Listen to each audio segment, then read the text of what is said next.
Pourquoi tout le monde aime Zom-Sang? Je vais vous expliquer, mais avant ça, faut qu'on remonte un peu dans le temps.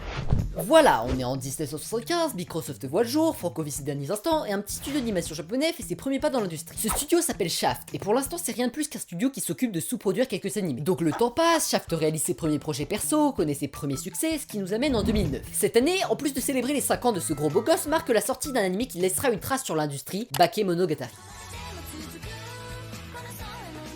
Et parce que j'ai l'impression que plein de gens se rendent pas bien compte de l'importance et de la puissance que cet anime a eu, et encore d'ailleurs, je propose qu'on s'arrête dessus quelques instants. Bakemonogatari, c'est une œuvre qui a propulsé Shaft et la Japanimation dans son ensemble à un nouveau niveau. On a le droit à une animation et un sound design aux petits oignons, tous les dialogues sont travaillés pour être dans cette étrange zone entre le cringe et le méta qu'on appelle le cool. C'est une parfaite déconstruction du genre du harem qui connaissait une constante croissance depuis le début des années 2000, etc. Mais si les Monogatari ont acquis un statut si particulier, c'est surtout grâce au travail fait sur la réalisation et la mise en scène. Un travail très poussé qui est en grande partie le fait de Shinbo Akiyuki, réalisateur de talent qui s'occupera de toutes les grosses productions du studio dans les années qui suivront. Et son influence sur le studio est telle que toute la période qui va suivre sur les 10 prochaines années jusqu'au déclin de Shaft est surnommée par les fans l'ère Shinbo. Bref, t'ajoutes à ça des seiyuu de talent et l'un des plus gros Ellen de tous les temps comme support, et c'est le succès assuré. Et certes, beaucoup de fans d'animés récents n'ont jamais entendu parler des Monogatari, mais ça change rien au fait qu'ils méritent incontestablement leur place d'animés cultes aux côtés d'œuvres comme Evangelion ou Cowboy Bebop, pour ce qu'ils sont et pour tout ce qu'ils ont apporté. Mais bref, continuons dans le temps pour cette fois-ci arriver en 2022 avec la sortie d'un autre animé de vampire à la réalisation intéressante, Yofukashi no Uta.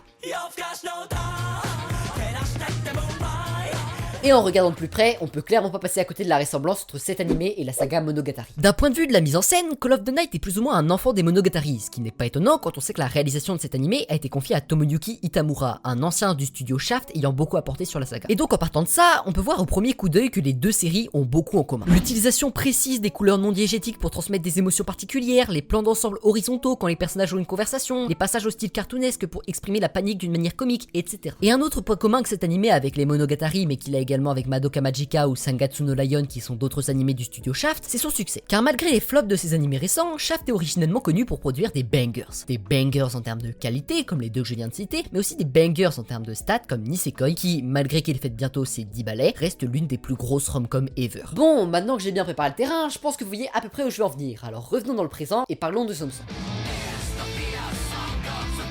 Zom-Sang, ou Zom-Sang Bucket List of the Dead dans son nom complet, est un animé du studio Bugfilm qui parle de zombies. Les zombies sont des monstres morts-vivants très méchants. Méchants? Ok, j'arrête.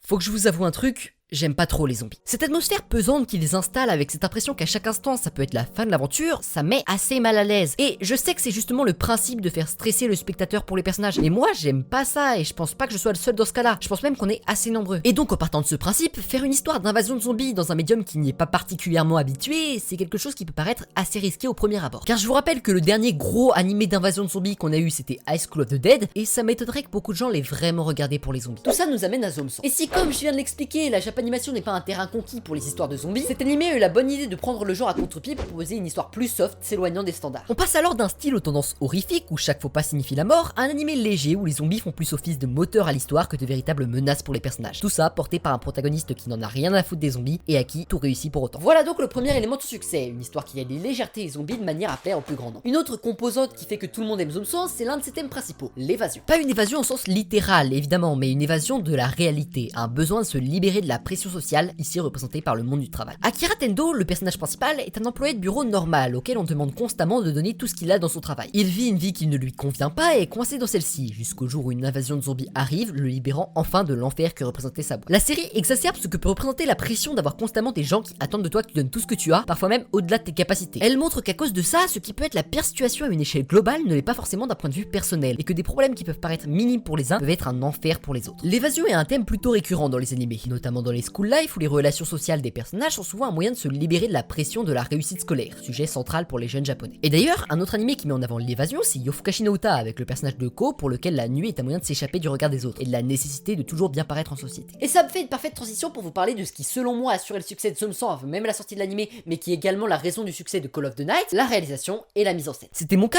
et je pense que c'était à peu près celui de tout le monde, mais quand la bande-annonce de l'un comme l'autre est sortie, j'étais hypé de fou. Il suffisait de voir ce que donnaient les premières images pour savoir la dinguerie en devenir que c'était. Et dans les deux cas, ça n'a pas manqué. Car contrairement à une bonne animation, une excellente mise en scène permet de rendre un animé très bon, au point de même compenser les lacunes du scénario, à l'image de ce que peut faire le montage d'une vidéo YouTube. Et pourtant, ce qui peut paraître étonnant dans le cas de Zomso, c'est que le studio qui est derrière l'animé est très récent, ayant vu le jour en 2021 et n'ayant à leur actif que quelques sous-productions. Il s'agit donc de leur première réelle production, mais heureusement pour eux, on retrouve à la coproduction un studio dont on a beaucoup parlé tout à l'heure, Shaft. Un Shaft certes mourant, qui passe par l'une des périodes les plus difficiles de son existence, mais un Shaft qui est tout de même habitué à ce genre de production originale, puisque c'est lui qui en a lancé la mode. Et en plus d'avoir du Shaft dans la production, donc l'animé en a aussi dans ses inspirations. Car si on s'intéresse notamment à l'utilisation de la couleur, Zomso est très proche de ce qui pouvait se faire dans les Monogatari. Certes, on ne va pas jusqu'à avoir ce mobilier unique à la saga, mais l'utilisation de couleurs non diégétiques, soit des couleurs qui n'existent pas directement à l'intérieur de l'univers de la série, permet de mieux transcrire les émotions. Ainsi, quand le monde perd s'éteint dans l'épisode 1, c'est représentatif de la dépression et du burn-out d'Akira, et inversement avec l'éclat de couleurs et de paillettes au début de l'invasion de zombies. De la même manière, Zomso reprend le son multicolore propre à Bakemonogatari, qui représente une explosion d'émotions dans la violence. Et c'est pour moi ça qui a réellement fait le succès de Zomso, cette attention portée à la mise en scène. Car que ce soit lui, Call of the Night ou les Monogatari, sans une telle réalisation, aucun d'entre eux n'aurait pu atteindre le statut qu'il a actuellement. Ça aurait sûrement donné de bons petits animés de saison, mais à coup sûr pas des animés de cette ampleur. Pour prendre l'exemple inverse, tu donnes ce genre de réal au isekai avec le distributeur automatique, et laissez-moi aller crier sur tous les toits que c'est le meilleur animé du monde, hein.